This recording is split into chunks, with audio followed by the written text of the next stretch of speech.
There are three types of people in the world who economically get involved in failure. Those who can afford it. If they criticise something, if they break something, they can still afford it. Our chap running Tesla, Mr. Musk, can afford to make a bid for Twitter and then afford not to.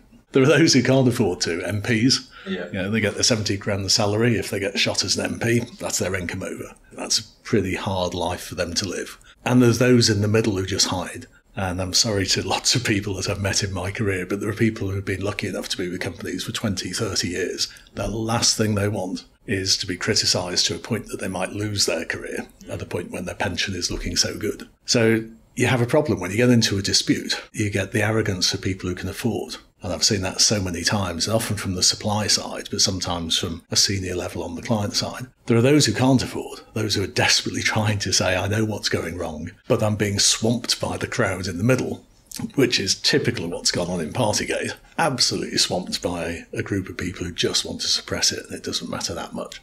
And I think if, again, you come back to the subject of how do you get that contract out of the drawer? How do you make the reality of what it represents reality for everybody, every day, every week, every month? You can't do that in that type of culture, but you can do that if there's some automation that's posting it all the time for you. And that, I suppose, is what the media does in your examples. Speaking personally, I won't say who gives a damn generally.